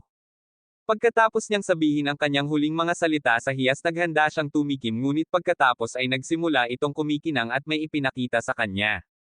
Sa isang pasilidad ng pagsasaliksik noong gabing iyon pinilit ng ilang siyentipiko si Keijiro na umupo sa isang mesa bago siya pampang ng mga kakaibang kemikal para sa kanilang mga magic experiment. Habang pinapaalis ni Bildos ang kanyang mga brain cell pilit na nakikipagpalitan ng mga paa si Kuroino sa kanyang mga kapatid na babae at si Amor ay nilulubog sa isang kemikal na paliguan na nakakabaliw. Ang kanilang sama-samang kawalan ng pag-asa at pagnanais na makatakas ay nagbigay kay Tuma ng bagong layunin kaya kinuha niya ang hiyas at nagpasyang iligtas sila. Hindi nagtagal nagsimulang gumuho ang buong pasilidad kaya nagsitakbuhan ang mga siyentipiko at iniwan silang lahat na nakulong sa kanilang mga kulungan. Nang makalabas sila sa mga guho nakita nila si Tuma na nagsabi sa kanila ng plano niyang tapusin ang lahat at sumama sila sa kanya. Matapos niyang wakasan si Luder at ibigay ang kanyang mensahe kay Setso humingi ng paumanhin si Tuma sa kanyang mga bagong sundalo sa napakatagal na pagsali sa laban at sinabi sa kanila na sa wakas ay oras na para sunugin ang mundo. Noong panahong iyon ang mga barko mula sa Destinia ay papalapit na sa baybayin ng Demon Continent. Matapos ipaalam ng isa sa mga sundalo sa general ang layo na natitira sinimulan niya silang bigyan ng Spartan speech para maiugnay ang lahat ng mga sundalo para sa isang walang kabuluhang digmaan habang ang mga kaklase ni Setso ay nagsimulang maghangad na bumalik sila sa regular na mundo. Gamit ang isang magic detecting device sinabi niya sa kanila na kinuha niya ang signature ng mahiwagang enerhiya ni Tuma mula sa Demon Continent at sinabi niyang siya ang dapat nilang labanan. Matapos sabihin sa kanila ni Gray na lalagyan sila ng general bilang mga especially iya kung sasabihin nila sa kanya sinabi niya na si Setso ay malamang nagagawa ng isa pang nawawalang aksyon sa kanila sa huling sandali. Ngunit sinabi ni Yui sa kanila na tiyak na pupunta siya upang tulungan sila.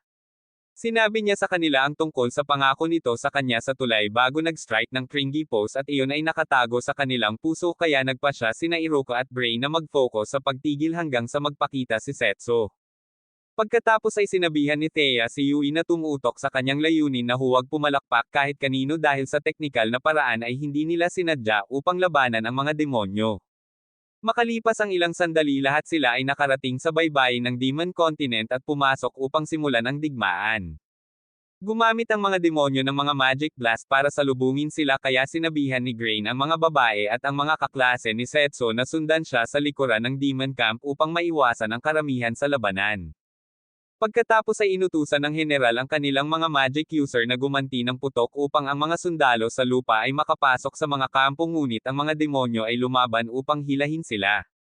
Sa oras na ang mga sundalo ay tuluyang nakapasok sa mga pader at pumasok sa mga demon camp si Grain at ang iba pa ay nakarating na sa likuran kaya sinabi ni Iroka sa mga estudyante na iwasan ang pakikipaglaban sa mga sundalong demonyo na sinusubukang tumakas at pinahintay sila hanggang sa mga sundalo.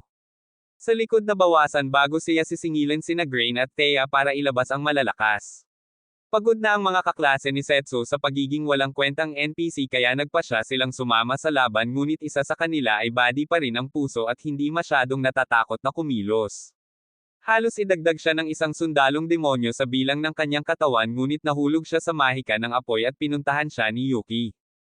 Matapos niyang ipanggako na iingatan siya nagpapatuloy ang labanan at kalaunan ay natagpuan nila ang iba pa nilang mga kaklase na nakapaligid sa isa sa mga batang lalaki na malapit nang makuha ang kanyang unang katawan. Bago siya opisyal na maging sundalo pinigilan siya ni Yui at sinabing iligtas niya ang sundalo dahil nasugatan na siya. Sinabi sa kanya ng batang lalaki na itigil ang pag-iisip na ang mundo ay sikat ng araw at bahaghari at gusto niyang tapusin ang kanyang nasimulan ngunit muli niya itong pinigilan at nagsimulang magmakaawa sa kanya na muling pag-isipan. Noon lang nakarinig sila ng boses at nakitang bumukas ang mga portal bago bumagsak ang mga higanteng armored knight at naalala agad sila ni Yui mula noong unang araw nang iligtas siya ni Setso. Sa susunod na sandali isang demonyong babae ang lumabas mula sa isa pang portal at sinubukan siyang tanungin ng dalawang sundalong tao ngunit agad silang ipinadala sa kabilang panig. Nang makitang hinihiwa niya ang mga sundalo ng tao inakala ng mga demonyo na sila ang may kapangyarihan ngunit pagkatapos ay sinimulan silang salakayin ng mga higanteng kabalyero. Matapos ay freeze ni Erika ang isa at tinadtad ito ng butil, tiningnan nila ang kanilang kaloob-looban at napagtanto na sila ay mga taong kontrolado ng sumpa. Matapos tingnang mabuti ang samurai demon girl, napagtanto nilang isa pala itong babae. Matapos habarin ni Amor ang kanyang hood at tanungin kung nagustuhan nila ang bagong hitsura ni Elise, hiniling ni Erika na malaman kung ano ang ginawa nito sa kanya, kaya ipinaliwanag ni Amor na si Elise ay naging isang puppet bago nagtanong kung gusto rin nilang sumama sa kanya. Agad na sumugod si Erika para salakayin siya, ngunit pinalaban niya si Elise sa kanyang lugar at sinubukan ni Erika na tulungan siyang makawala mula rito. Ngunit hindi ito gumana. Naghanda sina Thea at Gray na lumaban, kaya nabuhos ni Amor ang ilan sa kanyang dugo at opisyal na nagpakilala sa kanila nang magsimulang magbago ang dugo at naging 4 na mutated na halimaw. Matapos subukan ng halimaw na ahas na salakayin sina Elise at Erika, tumalon siya at ginamit ang kanyang salamangka ng yelo upang tuluyan itong matulog. Madali ring naubos ni Gray ng unggoy, kaya ipinadala ni Amor ang mga higanteng kabalyero at dragon laban sa kanya. Pagkatapos ay ginamit ni Thea ang kanyang kapangyarihan upang i-activate ang isang triple threat combo na nagpasabog sa kanilang tatlo. Matapos sabihin sa kanila ni Ruka na hawakan ang huling halimaw para makaharap niya si Amor, ibinaba ito ni Yui at tumakbo para bigyan sila ng backup. Pagkatapos ay tinanong ni Thea si Amor kung mayroon pa siyang anumang mga trick sa kanyang mangas, ngunit naubusan na siya ng mga galaw at nagsimulang madismaya, kaya pinapunte niya si Elise upang tapusin ang mga ito. Ang kanyang samurai moves ay hindi tugma para kay Gray na nagpasya na patumbahin siya sa halip na alisin siya sa kanyang paghihirap para hindi siya wakasan ni Setsu. Sa susunod na sandali si Ruka ay sumugod upang salakayin si Amor, kaya't iginuhit niya ang kanyang talon, ngunit madaling inihagis ito ni Ruka sa isang tabi at tinusok mismo sa kanyang magic organ. Pagkatapos niyang bumaba, sinabihan siya ni Ruka na bumati sa Grim Reaper at nagsimulang bumalik. Ngunit pagkatapos ay nagsimulang bumangon muli si Amor at iniwan si Ruka na gulat na makapagsalita ng maayos. Matapos sabihin ni Thea na nararamdaman niya ang pagtaas ng kanyang magic power sa kabila ng pagkawala ng magic organ, sinabi ni Amor na mayroon siyang 2 sa bawat organ mula sa pagbabagong tiniis niya sa paglaki sa pasilidad ng pananaliksik. Pagkatapos ay sinabi niya sa kanila kung paano siya iniligtas ni Toma at sinabing handa niyang isakripisyo ang sarili para sa kanya bago i-activate ang limit-breaking spell at tumawag ng Chimera. Gamit ang magic na iniwan niya, tumalon siya sa ulo nito at sumanib dito upang makakuha ng ganap na kontrol bago niya simulan ang pag-atake sa kanila. Pagkatapos niyang maningil para sa isang sabog, nagawa itong harangan nina Yubi at Thea gamit ang kanilang mahika, ngunit pagkatapos ay nagsimula siyang maghanda para sa isa pa at hindi na sila makahanap ng lakas para harangin itong muli. Sa sandaling iyon, lumipad ang isa sa kanyang mga paro-paro at nang malapit na niyang tapusin siya, pinasadahan ni Elise ang espada sa kanyang likod at pinigilan ang kontrol sa isip. Napaluha si Elise at niyakap siya habang inaalala ang mga panahong magkasama sila sa nayon bago naging bato.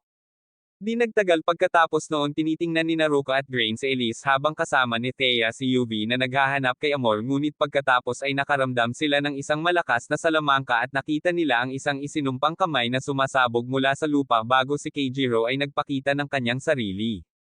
Masasabi na ni Gray na siya ay malakas, ngunit lahat sila ay masyadong mahina para sa isa pang laban, kaya nagpasya si Yui na protektahan sila. Sinubukan siyang pigilan ni Thea, ngunit nakapagdesisyon na siya at humiling sa kanila na magbigay ng suporta, kaya atubiling tinanggap ni Grain at nangako si Ruka na ibibigay niya ang lahat.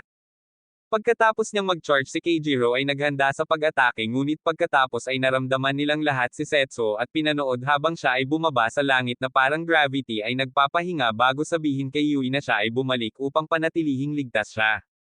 Sa kabiserang lungsod ng Beastman noong araw na iyon, sinabi ng isang kabalyero kay Regulus na ang kanilang mga sundalo ay ganap na nakahanda, kaya iniutos niya na magpadala ng mga reinforcement sa Demon Nation. Ang isa sa mga maharlika ay agad na nagprotesta sa kanyang desisyon na sinasabing iiwan nito ang kanilang bansa na walang pagtatanggol, ngunit sinabi ni Regulus na silang lahat ay ligtas dahil ibinigay na ni Setsu ang kanyang salita. Pagkababa niya sa langit, sinunggaban siya ni Yui at nagsimulang lumapit para sa isang halik hanggang sa nagreklamo siya tungkol sa malungkot na hininga nito habang tinutulak siya pabalik. Tumalon siya pabalik at isinisisi ito sa sobrang excitement niya, kaya okay lang daw, ngunit pagkatapos ay binanggit niya ang isang bagay na natutunan mula kay Iruka at Nakadapa bago sinabi sa kanya na sakyan siya tulad ng ginawa niya kay Iruka sa unang araw na iyon. Tila ipinagmamalaki ni Iroka ang kanyang mga turo ngunit sinabi niya na ang isang creep shower ay higit pa sa sapat para sa kanya bago sabihin sa kanya na tumalikod upang siya ay lumaban.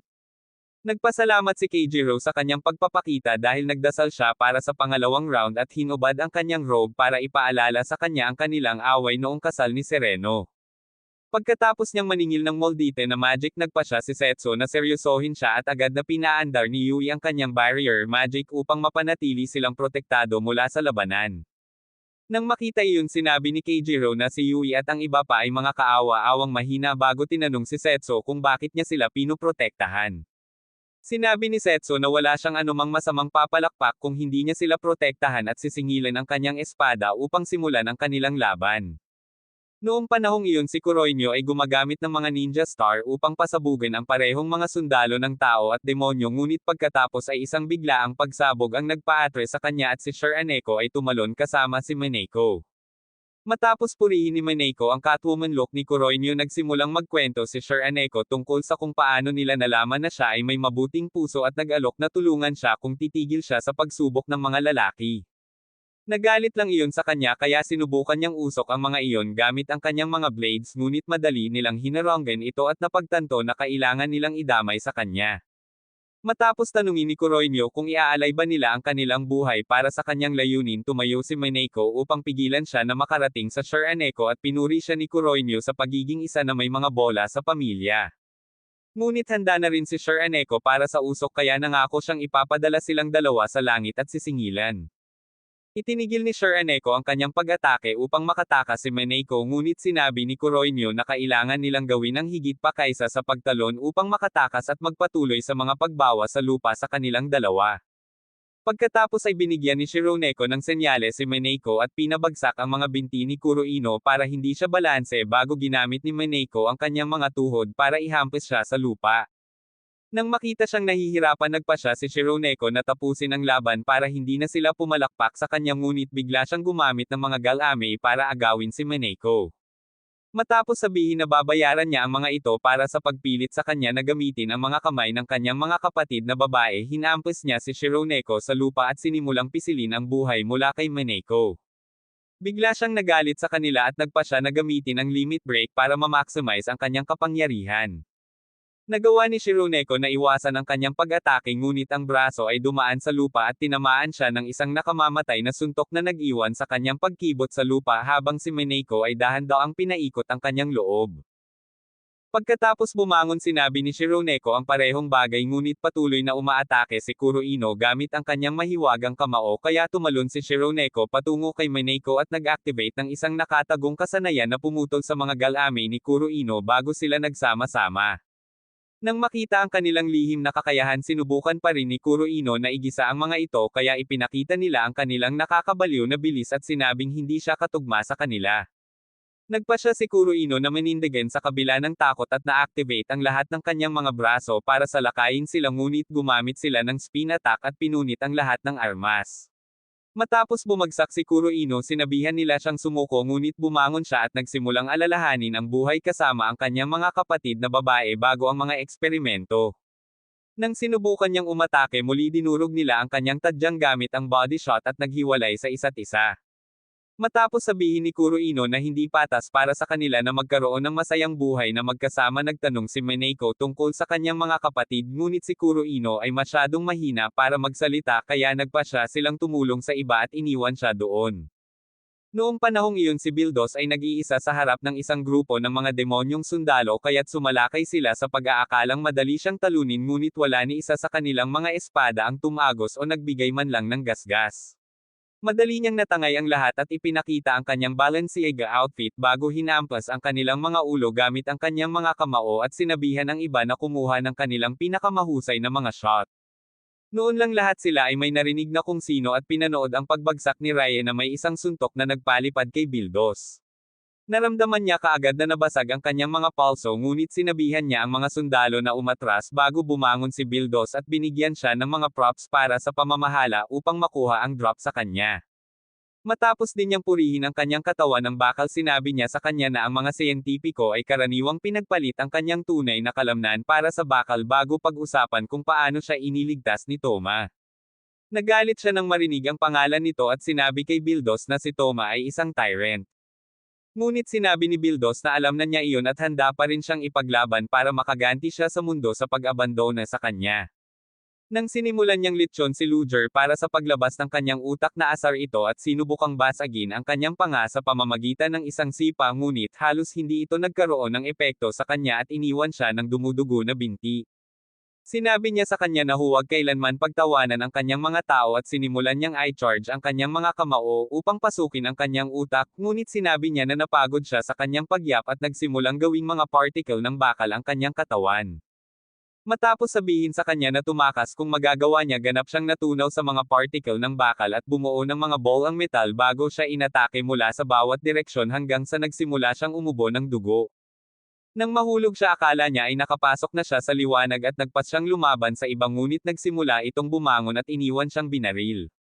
Matapos sabihin na handa siyang ipagsapalaran ang kanyang buhay upang manalo inilabas niya ang lahat ng kanyang kapangyarihan at nagsimulang maniningil kaya sinubukan niyang gamitin ang mga ball ang metal upang pigilan siya ngunit pagkatapos na kumuha ng isa sa mata sinisingil pa rin niya ito at sa wakas ay nagtagumpay.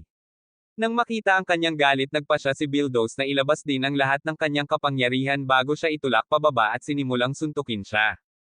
Nakangiti siya sa pag-aakalang hindi na siya makakalagpas hanggang sa mahulog siya sa lomet at nagpas siyang magpasabog ng bakal sa kanyang katawan. Akala niya ay tapos na ngunit bigla niyang pinunit ang mga ito at dinurog ang dibdib nito hanggang sa tumama ang kamao nito sa bakal nitong puso. Matapos ang mga sugat sa wakas ay dumating sa kanya siya ay lumapit at pinagaling siya sa kanyang mahika.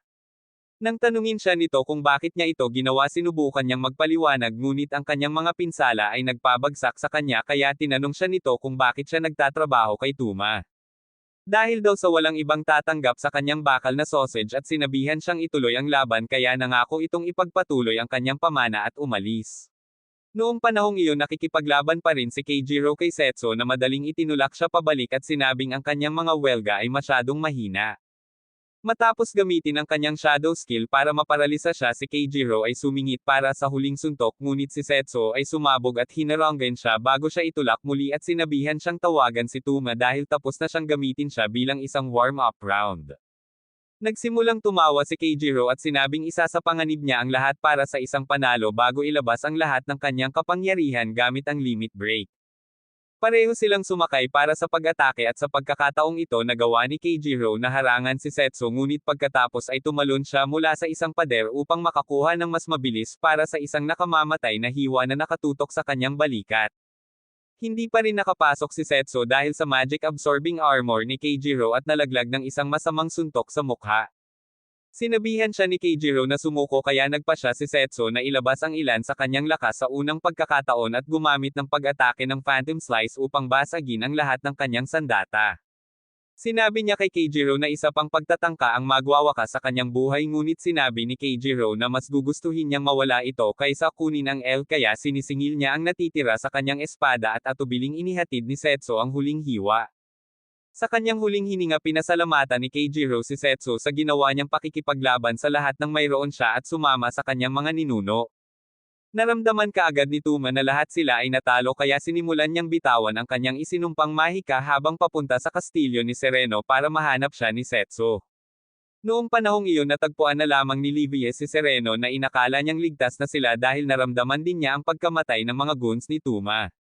Sinusubukang sabihin ni Livie sa kanya na nagpakita si Setsu nang makarating si Tuma sa kanila matapos ilabas ang lahat ng mga gwardya at sinimulang sindihan ang buong kastilyo gamit ang kanyang sinumpaang mahika. Sa oras na pumasok si Setsu sa kastilyo upang hanapin sila na pagtripan na nila si Tuma na natutuwang makita siya ngunit sinabing masama ang pakiramdam niya dahil kailangan niyang bugbugin sila para lamang makuha ang kanyang atensyon. Bago pa niya matapos ang pag-init ng kanyang espada inatake siya ni Setsu at sinimulan siyang lampasan kaya tumalon siya pabalik. Sinabihan siya ni Setsu na itigil ang pagsisikap na wakasan ang mundo para makapag-usap sila ngunit sinabi niyang huli na ang lahat para doon at hinugot ang kanyang espada kaya umatake si Setsu at umiwas siya para maiwasang mahati sa kalahati. Pagkatapos nilang magkasagupaan ng espada habang nag-charge ng kanilang mahika itinulak ni Setsu si Tuma pabalik kaya pinalitan niya ang kanyang espada ng isang sibat na pinamumugaran ng sumpa at inihagis ito sa kanya ngunit inilihis ito ni Setsu sa bubong at nauwi sa paghahati ng langit ang isinumpang mahika. Habang ginagamit ni Sereno ang kanyang harang para pigilan ang nahuhulog na mga durog na bato, sinabihan ni Setsu si Tuma na magseryoso, kaya umangkas siya at nagsimulang magpaputok ng mga sinag ng moldite na enerhiya na kinailangan ni Setsu na gamitin ang kanyang Phantom Slice para harangan. Bukas na bukas ang likod ni Setsu, kaya ginamit ni Tuma ang parehong pamamaraan para salakayin siya, at pagkatapos na tumira ang alikabok, nakita niya na siya talaga ang tumama. Pagkatapos nilang dalawa na sumulpot, muli natomba ni Setsu ang espada ni Tuma, ngunit sa halip na putulin siya, ibinagsak niya ang kanyang espada at patuloy na hinampas ang kanyang mukha hanggang sa gumamit siya ng Magic Blast para itulak siya pabalik at muntik na siyang masabugan. Binigyan niya si Setsu ng props para sa pagiging bihasa pa rin niya at binawi ang kanyang espada bago ito ginawang isang mega-sized na magic revolver. Matapos ang isang putok mula sa baril ay pumutok sa kastilyo at nagbukas ng isang butas sa isang kalapit na bundok. Nalaman kaagad ni Setsu na kailangan itong ihinto at sipain si Tuma palayo bago niya ito magamit muli. Si Tuma ay nagpatuloy sa pagbaril, ngunit hindi niya makuha ang alinman sa mga putok, kaya nagpa siyang lumipat sa isang machine gun at patuloy na nagbomba ng mga sumasabog na round. Gumamit si Setsu ng isang hadlang upang manatili sa isang piraso, ngunit hindi niya ma-activate ang isa sa oras para sa ikalawang round, kaya ipinatawag niya ang kanyang Magic Absorbing Sword at ginawa itong lunukan ang lahat ng mga bala bago sinisingil at ginamit ang parehong mga espada para sa isang Phantom Slice na nagpasabog kay Tuma. Pagkatapos niyang makaligtas sa pagsabog, ang iba pang mga babae ay nakarating sa kastilyo at tinawag si Setsu upang sabihin sa kanya na ligtas sila. Ang pagkakita sa kanya na natutuwa na makita sila ay nagpaalala kay Tuma sa nangyari 5 taon na ang nakakaraan, at iyon ang naging dahilan upang mawala siya sa Riles na may nakakabaliw na alon ng isinumpang mahika na agad na nakilala ni Setsu mula noong gabing iyon sa tulay bago siya pinabalik. Nagsimulang mag-transform muli si Tuma at pinakawalan ang lahat ng sumpa na magic na mayroon siya para maabot ang kanyang huling anyo. Dahil doon nagsimula siyang magpasabog ng mga round ng mas mabilis kaysa sa naiiwasan ni Setsu, at pinagtawanan siya dahil sa pagiging masyadong mabagal upang makipagsabayan bago magpaputok ng mas nakamamatay na mga sinag ng isinumpang mahika. Nang sinimulan ni Iroka at Gray na i-hype si Setsu, nagpa siya si Tuma na itoon ang kanyang atensyon sa kanila at nagpakawalan ng dalawang nakakabaliw na putok na sinubukang pigilan ni Setsu gamit ang kanyang espada. Ang isa sa kanila ay nakarating pa rin sa kastilyo, ngunit lahat sila ay pinagsama ang kanilang mahika upang lumikha ng isang hadlang na sapat na malakas upang harangan ito, at iyon ay ikinagalit ni Tuma, ngunit pagkatapos ay pinigilan siya ni Setsu gamit ang isang Phantom Slice, kaya hinaranggan niya ito. Sa susunod na sandali, sinimulan siyang takpan ni Setsu ng 12-dosenang mga hiwa ng Phantom hanggang sa nabasag ang kanyang kalasag at iniwan siyang nakabukas ng sapat na katagalan para marating siya ni Setsu at gumamit ng 2 pang hiwa ng Phantom para bumagsak siya. Ang hiyas ay biglang nagsimulang magpakita sa kanya ng mga kislap ng kanyang buhay muli at pinunan siya ng puot bago pinalakas ang isinumpang mahika sa kanyang katawan at iniwan siya ng isang mega-sized na Buster Cannon. Pagkatapos niyang magpasabog, sinubukan ni Setsu na harangin ito gamit ang kanyang harang, ngunit ito ay bumagsak at inihaw siya bago siya bumagsak sa tulay. Nang makarating si Tuma roon at nakitang halos hindi na siya makagalaw, inangkin niya ang tagumpay at nagsimulang tumawa ng hysterically hanggang sa nagsimulang ibalik ni Setsu ang kanyang sarili at biglang nag-activate ng isang dimensional na kasanayan para matrap siya. Pagkatapos magsimulang mag-charge si Setsu, natakot si Tuma at sinubukang gamitin ang kanyang Buster Cannon, ngunit hindi siya makakonekta dito, at pagkatapos ay binago ni Setsu ang kanyang espada sa isang monster-sized Earth Eater na nagsimulang lumunin si Tuma. Natarante siya at nagsimulang magmakaawa na palayain, ngunit matapos makita ang malamig at walang emosyong ekspresyon ni Setsu, tinanggap niya ang kanyang kapalaran at natunaw sa limot. Ilang sandali pa nagising si Tuma sa tulay at nagulat siya nang makitang buhay pa siya, kaya ipinaliwanag ni Setsu na hindi niya nais na tapusin siya at ginawa na lamang niyang masipsip ng espada ang isinumpang mahika na kumokontrol sa kanya. Nagsimula siyang lumuha at tinanong siya kung bakit niya siya iniligtas sa kabila ng lahat ng kanyang ginawa, at sinabi ni Setsu na ito ay upang mabayaran niya ang kanyang ginawa sa halip na magkaroon ng madaling pagtakas patungo sa kabilang buhay. Ang natitirang bahagi ng gang ay nakarating sa tulay makalipas ang ilang sandali, at makalipas ang ilang araw pinuntahan siya ni Setsu sa piitan kasama sina Sereno at Regulus. Matapos sabihin ni Setsu na ang kanyang parusa ay ang isakripisyo ang kanyang magic sa isang transfer spell upang maibalik ang kanyang mga kaklase, nagulat si Tuma sa simpleng parusa na ibinigay nila sa kanya para sa pagsisikap na gumawa ng genocide, kaya ipinaliwanag ni Sereno na siya ay karaniwang isang lalaking tungkod na wala ang kanyang magic. At tumawa si Regulus sa ideyang hindi na siya marunong gumamit ng mahika. Matapos sabihin sa kanya ni Setso na magsimulang muli sa regular na mundo, sinabi sa kanya ni Sereno at Regulus na kunin ang alok upang hindi na magbago ang kanilang isip at tumanggap siya ng may luha sa panghihinayang. Sa silid ng trono sa Destinia, makalipas ang ilang sandali na activate niya ang transfer spell at ang mga kaklase ni Setso ay tuwang-tuwang sumugod upang makabalik sa kanilang regular na buhay. Nang maglaon sa tulay, tinanong ni Setso si Tuma kung bakit hindi siya bumalik sa kanila at sinabi niya na gusto niyang libutin ang mundo upang makita kung maaari niyang ayusin ang kanyang nasira, kaya binati siya ni Setso at nangako silang makita. Hindi nagtagal, naghanda na rin si Setso na umalis, ngunit si Iroka ay nagsimulang umiyak habang nagmamakaawa na umalis kasama niya, kaya sinabi sa kanya ni Thea at Gray na hindi niya maaaring iwanan ang kanyang mga tungkulin upang maging kanyang laruan. Matapos ipakita ni Yui ang kanyang mga bag, sinabi niya sa kanya ang tungkol sa kanyang mga plano upang matiyak na okay siya dito. Bago silang dalawa ay nagpaalam sa iba pa at nagsimulang maglakad palabas. Una nilang binisita si Livia na sinusubukang sabihin sa kanila na ang mga dagat ay ganap na ligtas, nang ang isa pang Kraken ay nagpakita at nakipag-away sa kanya habang si Setso at Yui ay nanunood. Sumunod ay si Sereno at nasasabik din siyang ipakita sa kanila ang pag-unlad ng kanyang bansa, gayon din ang bagong squid ring stand ni Ruri na naging paboritong food spot ng bansa. Sa labas ng kastilyo ni Regulus, kalaunan tumanggi ang mga gwardya na pasukin siyang muli, ngunit bumaba si Ro kasama sina Shironeko at Mineko bago siya dinala sa loob at sinabi sa kanya na naging mga commander sila ng Beastman Army. Nang sa wakas ay payapa na muli ang mundo, pareho silang nagsimulang maglakbay sa buong mundo upang makahanap ng mga bagong pakikipagsapalaran.